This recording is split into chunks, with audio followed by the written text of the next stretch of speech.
بسم اللہ الرحمن الرحیم۔ ڈاکٹر محمد راشد مجدی علیہ انصار آپ کے سامنے موجود ہے۔ ہم آپ کے پاس اسلام کے نئے زاویوں کے ساتھ عصر حاضر میں جس طرح سے اسلام کو چیلنجز کا سامنا ہے، ان میں سے ایک آل اوور دا ورلڈ ایک سب سے بڑا جو مسئلہ بنا وہ مسئلہ فلسطین ہے۔ اس حوالے سے آج گفتگو کریں گے۔ میرے ساتھ موجود ہیں ڈاکٹر محمد طاہر شاہ، شکریہ آپ کا۔ آپ یونیورسٹی آف گجرات سے پی ایچ ڈی ہولڈرز ہیں اور ان کا جو ایریا آف تحقیق ہے وہ ہے عصر حاضر میں اسلامی فکر کا احیاء۔ اور میرے بائیں طرف موجود ہیں ڈاکٹر محمد عرفان، یہ پنجاب یونیورسٹی سے پی ایچ ڈی ہیں۔ ان کا ایریا آف تحقیق ہے سیرت النبی کی روشنی میں تمدنی ترقی۔ میں دونوں احباب کا شکریہ ادا کرتا ہوں کہ آپ اپنے قیمتی وقت سے نکال کر ہمارے پاس حاضر ہوئے ہیں۔ فلسطین کا مسئلہ ایک ایسا ناسور ہے جو پوری دنیا کے مسلمانوں کے لیے وبال جان بنا ہوا ہے۔ آج کے دور میں آپ اگر کرنٹ میڈیا سے تعلق رکھتے ہیں تو آپ کو پتہ ہوگا کہ ماہ رمضان میں یہ ایشو شروع ہوا اور ابھی فی الحال تھوڑی دیر کے لیے سیز فائر ہے۔ تو ہم اپنے ناظرین کو اس بات سے آگاہ کرنے کے لیے یہ سارا پروگرام ترتیب دے رہے ہیں کہ اصل میں مسئلہ ہے کیا تھا۔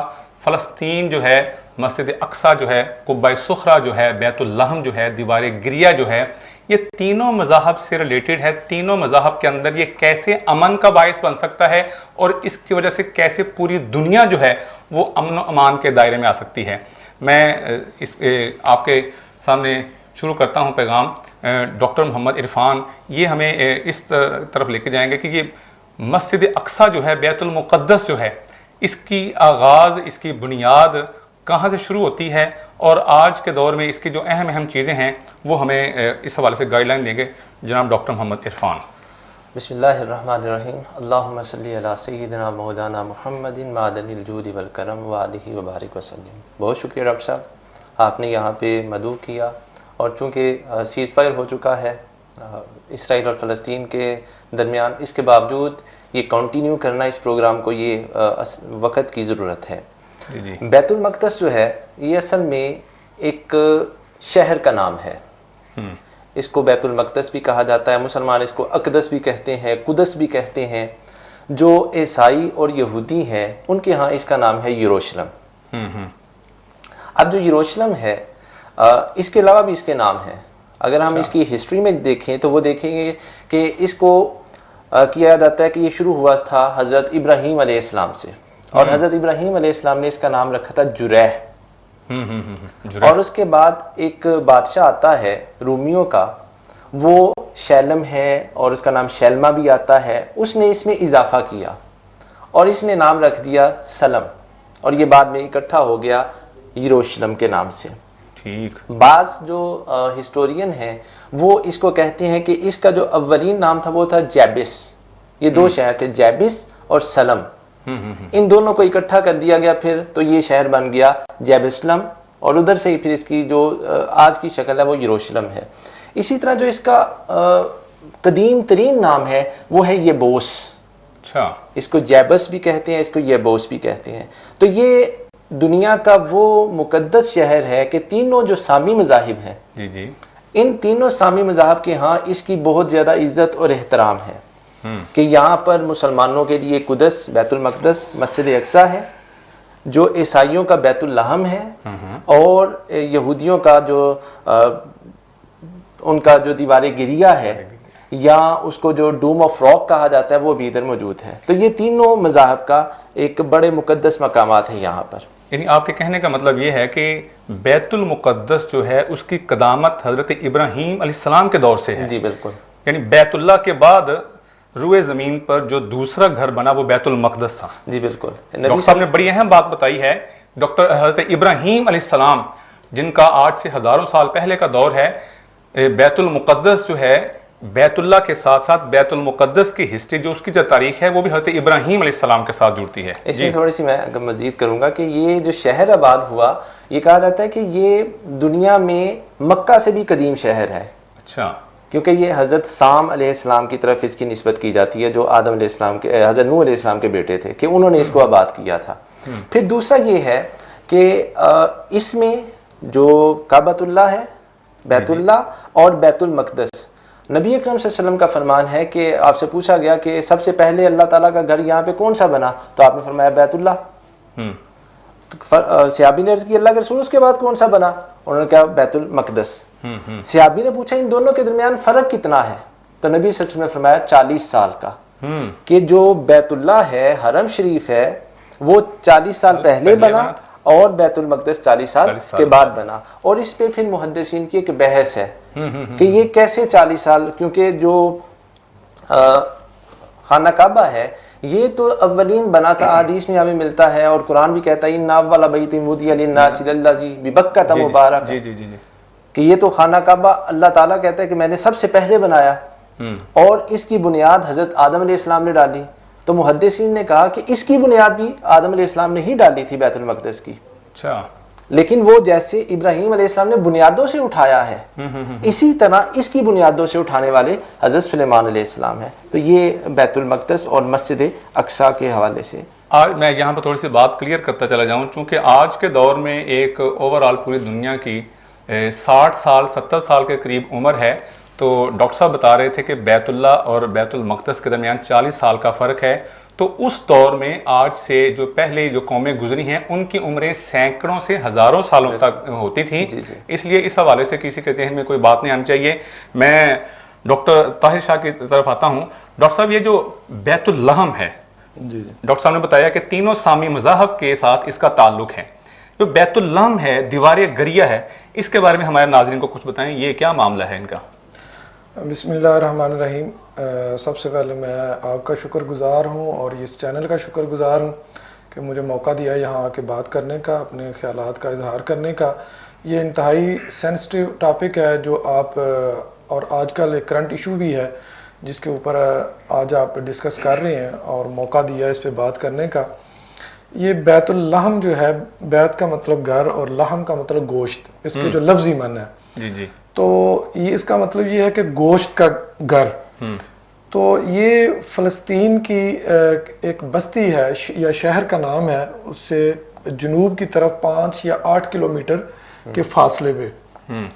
اور اس کی جو وجہ شہرت جو ہے وہ یہ ہے کہ یہاں پہ حضرت مسیح علیہ السلام جو ہے ان کی یہ جائے پیدائش جو کہا جاتا ہے کہ یہ ان کی جائے پیدائش ہے، اور اس جگہ کے اوپر سلیب کی شکل کا ایک گرجا بنایا ہوا ہے، اس کے نیچے ایک تہہ خانہ بھی ہے، اور یہ عیسائیوں کی ایک مقدس، عیسائیوں کے نزدیک یہ ایک مقدس شہر اور بستی ہے۔ اور اس میں ایک اور بعض روایت میں یہ بھی آتا ہے کہ حضرت داؤد علیہ السلام جو ہے ان کی بھی جائے پیدائش اور مسکن جو ہے یہ یہی شہر رہا ہے۔ یعنی آپ کے کہنے کا مطلب ہے عیسائیوں کے نزدیک اس کی عزت، اس کا احترام اس وجہ سے ہے کہ وہاں پر ان کے پیغمبر حضرت عیسیٰ علیہ السلام کی پیدائش ہوئی۔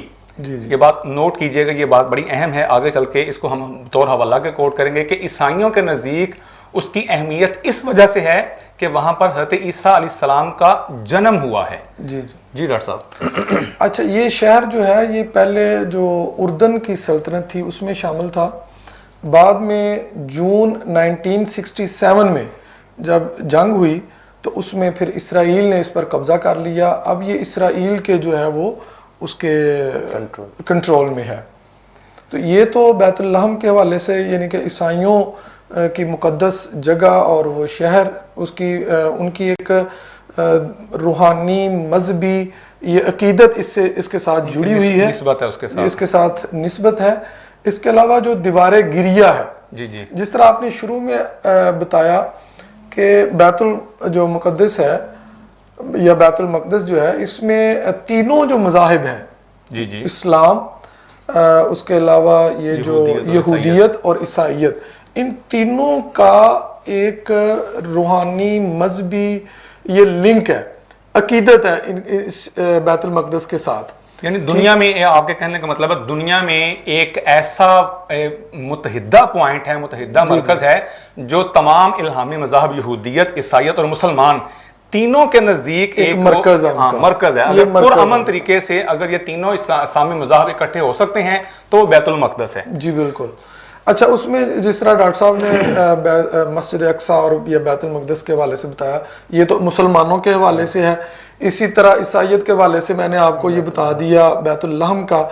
اب جو یہودیوں کے جو جگہ ہے وہ دیوار گریہ کا جو آپ ذکر کر رہے ہیں کہ یہ دیوار گریہ 70 عیسوی میں رومیوں نے جب اس کے اوپر حملہ کیا اور یہ جو ہیکل سلیمانی ہے اس کو جب وہ تباہ و برباد کر دیا، تو اس کے بعد ایک مغربی جو اس کی دیوار ہے ایک، اس کا کچھ حصہ بقایا رہ گیا. وہ اس دیوار کا جو حصہ بقایا رہ گیا اس کو دیوار گریہ یا ویلنگ وال کہتے ہیں. اب وہ جو وال ہے، ویلنگ وال جو ہے، وہ یہودیوں کے نزدیک ان کا وہ قبلہ بھی ہے، ان کا وہ کعبہ بھی ہے، ان کے اپنی وہاں پہ جا کے وہ گریہ زاری کرتے ہیں، روتے ہیں، عبادت بھی کرتے ہیں، اپنی اس کو بلندیوں کو وہ اور جو ان کے ساتھ کوئی زیادتی ہوئی ہے اس کو بھی یاد کرتے ہیں. مطلب وہ جو دیوار گریہ جو ہے اس کے جس طرح مسلمانوں کے نزدیک ایک خانہ کعبہ کی حیثیت ہے، اسی طرح یہودیوں کے نزدیک وہ دیوار گریہ کی ایک حیثیت یا مقام ہے جو کہ وہ اپنا وہاں پہ عبادت کرتے ہیں اور ان کے نزدیک ایک وہ مقدس جگہ اور مقام ہے. تو کیا ایسا ممکن ہے کہ دیوار گریہ بھی رہے، بیت اللحم بھی رہے اور مسجد اقصی بھی رہے؟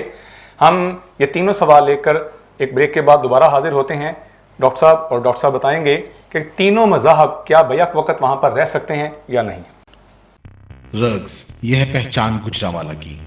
میں رانا عمر اسٹور کی گروسری پہ آئی ہوئی ہوں. یہ ایک بہت ہی اچھا اسٹور ہے، یہاں سے تمام ضرورت کی اشیاء مل جاتی ہیں اور میں چاہوں گی کہ اس کی اور بھی برانچز انکریز ہوں. گجرانوالہ کے لیے بہت ہی بہترین ہے. اچھا ہے کہ ساری چیزیں جو ہے ایک ہی جو ہے ڈور اسٹیپ میں ساری چیزیں مل جاتی ہیں، ریٹ بھی ٹھیک ہے، مناسب ہے مارکیٹ کے حساب سے. تو اچھا ہے کہ ایک جگہ، لیکن ایک مزید برانچز ہونی چاہیے. شاپنگ کا مزہ تو رانا عمر کے اسٹور سے ہی آتا ہے، کیونکہ یہاں پر جو چیزوں کا معیار ہے وہ پورے شہر میں اس طرح کا معیار ہمیں نہیں ملتا. یہاں پہ ہر چیز مل جاتی ہے اور ہم آپ کو بھی مشورہ دیتے ہیں کہ آپ یہاں پہ شاپنگ کے لیے آئیں. 15 سالوں سے ہمارا رانا عمر جنرل اسٹور کے ساتھ تعلق ہے اور ان کی کوالٹی اور ہر چیز میں ہمیں سیٹسفائیڈ رہتے ہیں اور پرائز اچھے ہیں ان کے. میں رانا عمر کی کسٹمر ہوں، میں ہر منتھ یہاں سے گروسری کرتی ہوں. بہت ہی اچھا اسٹور ہے یہ، یعنی کہ ہر چیز یہاں سے اویلیبل ہمیں ہوتی ہے. ہم جب بھی آتے ہیں رانا عمر جنرل اسٹور پر ہی آتے ہیں. میں دوسروں کو بھی کہوں گی، سب کو کہوں گی کہ رانا عمر جنرل اسٹور پر ہی آئیں، ادھر سب کچھ مل جاتا ہے. ایزی بھی رہتا ہے، ہمارے قریب ہے اور بہت اچھی شاپنگ ہے، اور سب سے بڑی بات یہ ہر چیز یہاں ریزنیبل ہے. گزشتہ 27 سال سے شہریوں کے اعتماد نے ثابت کیا کہ ہم ان کی توقعات اور ضرورتوں کو بہتر جانتے ہیں. یہاں پر ملنے والی تمام اشیاء مثلا سبزی، دالیں، چاول، گھی، مسالہ جات، ڈرائی فروٹس، حلوہ جات، bakery, crockery, cosmetics, under garments, کھلونے، اسٹیشنری، فروزن فوڈز، مشروبات اور دیگر اشیاء کوالٹی اور معیار کے اعتبار سے اپنا منفرد مقام رکھتی ہیں، اور وہ بھی انتہائی مناسب قیمت کے ساتھ. تو ابھی اپنے قریبی اسٹور پر وزٹ کیجیے.